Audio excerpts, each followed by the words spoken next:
하나님 말씀 요한복음 11장 1절에서 16절입니다.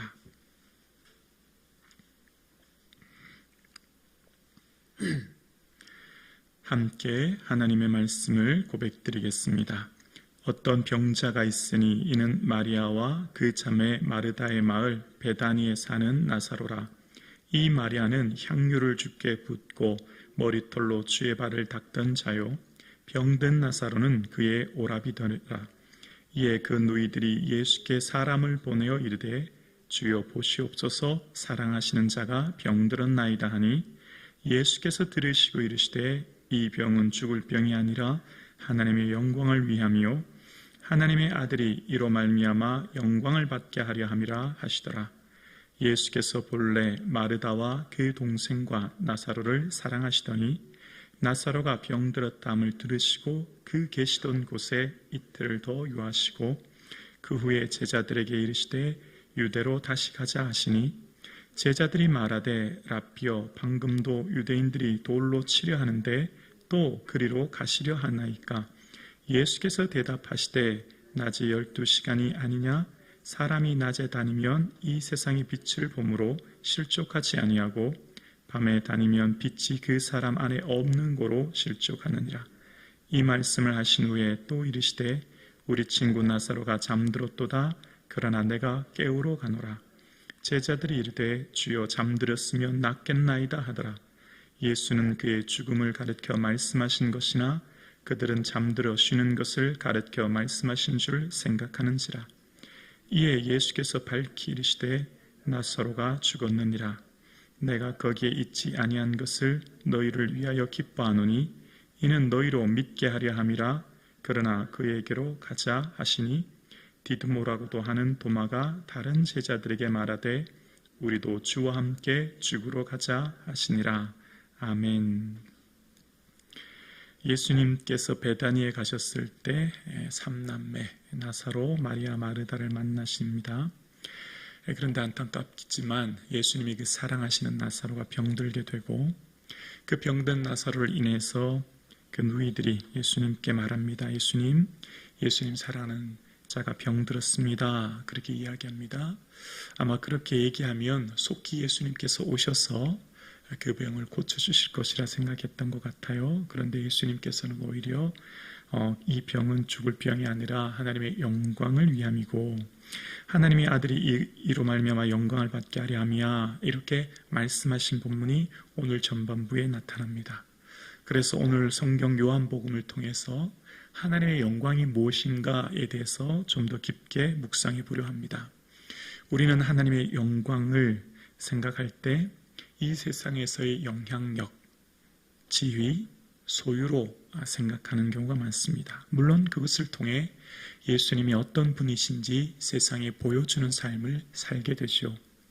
그러나 오늘 본문에서 말하고 있는 하나님의 영광의 진정한 의미는 바로 십자가 죽음이었음을 알게 되는데요. 오늘 본문의 이 사건, 그러니까 요한복음의 이 나사로 사건을 통해서 예수님이 이게 어떻게 되시냐면 이 사건을 통해 사람들이 예수님을 죽이려고 합니다.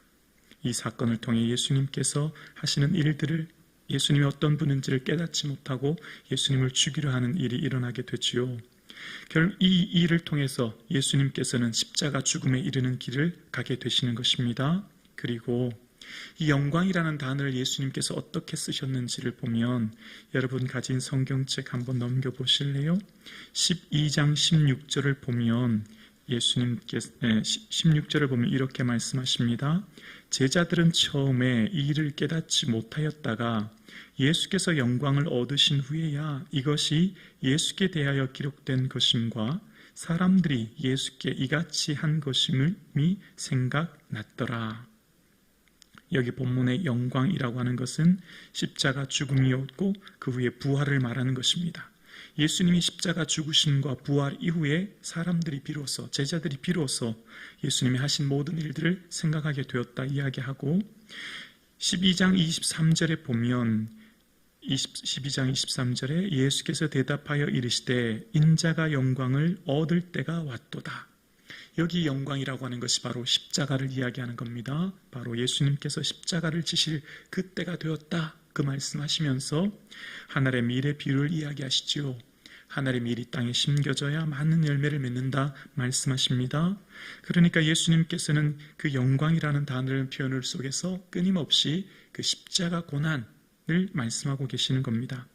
그래서 예수님께서는 기도하실 때에, 이제 제자들을 향해 기도하실 때 예수님의 기도가 얼마나 소중합니까? 그 기도를 통해 예수님께서 우리에게 뭘 바라시는지를 알게 되는데요. 17장 22절을 넘겨보시면 예수님의 기도가 나와요. 예수님이 우리를 원하시는 기도에 보면 17장 22절에 내게 주신 영광을 내가 그들에게 주었사오니 이는 우리가 하나가 된 것 같이 그들도 하나가 되려 하려 함이니라. 하나님 내게 주신 영광이 뭐죠? 예수님의 십자가예요. 그 예수님의 그 십자가를 누구에게도 주셨다고요? 저와 여러분에게도 주셨다는 겁니다. 그래서 이 영광은 제자들에게도 주신 것이요, 그 제자들도 그 일을 행하는 것입니다. 그래서 제자 베드로에게 주신 영광이 무엇인지 21장 19절을 보시면 마지막 절입니다.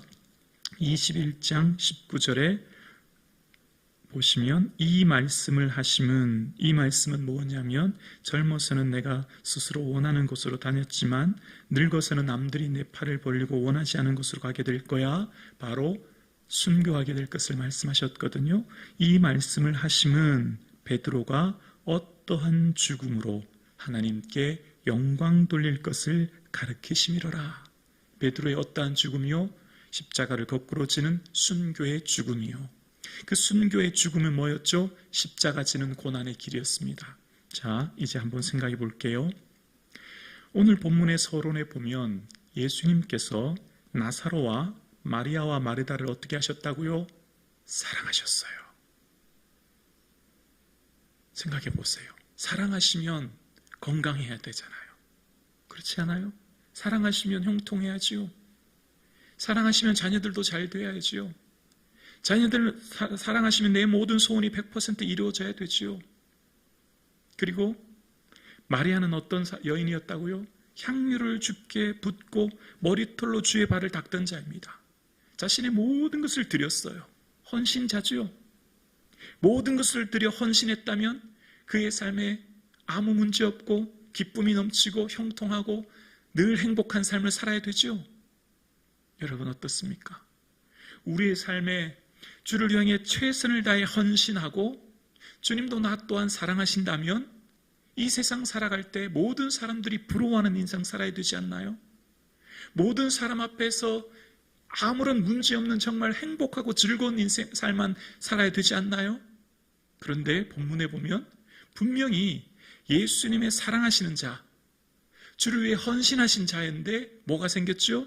질병이라는 문제가 있어요. 근데 그 나사로에 대한 질병이 너무나 심각해서 주님 빨리 와달라고 얘기할 정도로, 그리고 며칠 후에 정말 나사로가 죽을 정도로 급박하고 큰 위기에, 어려움에, 시험에, 문제 가운데 있어요. 근데 예수님께서는 그것을 통해 뭐라고 말씀하세요? 이것으로 말미암아 하나님의 아들이 영광을 받으신대요. 요한복음은 어린 아이가 건너갈 수 있는 얕은 물이기도 하고 코끼리가 건너가면 빠지기도 한다라고 이야기합니다. 그만큼 요한복음은 그냥 읽을 때는 쉽게 이해되기도 하지만 또다시 읽으면 정말 깊이가 있어서 그 말씀을 잘 이해하기도 어려워요. 그래서 요한복음을 통해서 말씀하시는 시각장애인을 통해 하나님의 일을 하신다, 병든 나사로를 통해 하나님의 아들이 영광을 받으신다, 쉽게 탁 이해가 되지 않는 경우가 너무 많아요. 그런데 오늘 본문에 말하고자 하는 분명한 것 한 가지가 있어요. 나사로의 병듦과 죽음, 그것은 예수님이 어떤 분인가, 예수님이 영광 받으시는데 그 예수님의 영광은 뭐로 드러나요? 고난 받으시는 십자가로 드러나는 게 되죠. 그래서 예수님께서 그것으로 영광 받으시는 십자가의 길을 가셨듯이 우리의 삶도 각자의 십자가가 있어요. 각자의 십자가는 각자만이 지는 무거운 십자가요. 그래서 주님께서 가시는 그 길을 따라가는 것입니다. 그런데 분명한 것은 그것이 영광이라는 거예요. 왜죠? 예수님께서 십자가를 지셔야, 예수님이 죽으셔야 온 인류를 구원하시는 부활의 영광을 경험하였듯이 저와 여러분의 삶대도 지금 내게 지시는 십자가가 다 이해되지 않아요. 지금 이 당시 마리아와 마르다도 나사로도 그 십자가 그것이 영광이 된다고 하는 것 이해되지 않았을 거예요. 오늘 저와 여러분의 삶도 마찬가지죠. 내가 걸어가는 삶의 십자가가 100% 이해되지 않아요. 왜죠, 주님? 내가 왜 이런 십자가를 져야 하고 내가 왜 이런 어려움 가운데 살아야 하지요? 그러나 그 십자가, 주께서 맡겨주신 십자가의 삶, 그리고 그것을 걸어가는 것이 영광이 된다고 하는 것을 오늘 본문은 이야기합니다. 그것이 영광이 되는 이유는 십자가를 통해 부활을 경험하였기 때문이요. 오늘 저와 여러분이 삶이 살아가는 이것이 영광이 되는 이유는 분명히 이것을 통해서 하나님께서 우리에게 부활의 영광을 경험하게 하시고, 이것을 통해서 마치 시각장애인의 삶을 통해서 하나님이 하시는 일을 나타내듯이 이것을 통해서도 하나님이 하시고자 하는 일을 나타내고자 하는 것을 믿는 것. 내가 지금 이 십자가 고난을 지고 가는 이 십자가의 무게가 크고 다 이해되지 않지만 이것이 십자가가 분명히 영광이 된다고 하는 것을 믿는 것. 이것이 요한복음이 우리에게 끊임없이 얘기하고자 하는 하나님의 사명이요, 하나님의 계획이요, 하나님의 뜻인 것을 이야기합니다. 우리는 하나님의 말씀을 다 알 수가 없어요. 여러분, 말씀을 공부하고 읽고 연구하면 끊임없이 깨닫는 게 있어요. 내가 얼마나 무지한 자인지. 말씀을 계속해서 읽으면 내가 얼마나 많이 알고 있구나, 내가 얼마나 많이 깨닫게 되는구나를 아는 게 아니더라고요. 내가 얼마나 모르는구나를 계속 깨달아요. 내가 예수님을 얼마나 무지했구나를 계속 깨달아요. 말씀을 읽으면 읽을수록, 기도하면 할수록 깨닫는 게 있어요. 내가 얼마나 예수님에 대해서 무지한지, 내가 얼마나 어리석은지. 기도를 하게 되면 넓은 바다에 마치 뗏목 하나 떠 있는 것 같은 나의 존재를 느낍니다. 그만큼 우리가 예수님에 대해서 무지하다는 거예요. 오늘 함께 예배드리시는 저와 여러분의 삶에 우리가 지금 예수님이 하시고자 하는 그 뜻과 하나님이 하시는 일과 그 영광이 100% 이해되지 않아요. 그래서 때로는 다 그 뜻이 이해되지 않아서 마음이 힘들고 지칠 때가 많아요. 나사로의 질병이 왜 하나님의 영광인가요? 나사로의 죽음이 왜 하나님의 영광인가요? 나사로와 마르다는 그것이 다 이해되지 않았지만 그것을 통해 예수 그리스도가 영광 받으시고 그것을 통해서 예수 그리스도의 능력을 나타내신다고 말씀하신 그 오늘 요한복음의 말씀은 예수 그리스도의 십자가를 말씀하시는 것이요, 그 십자가를 통해 온 인류를 구원하신다는 것을 분명히 말씀하고 계십니다. 영광은 십자가라는 것입니다. 그 십자가만이 부활의 영광을 경험하는 것을 말씀하시기에 오늘 저와 여러분, 예수님 따라가는 길은 십자가의 길이에요. 십자가를 져야 합니다. 그 십자가의 길을 걸어가는 것이 우리에게는 영광입니다.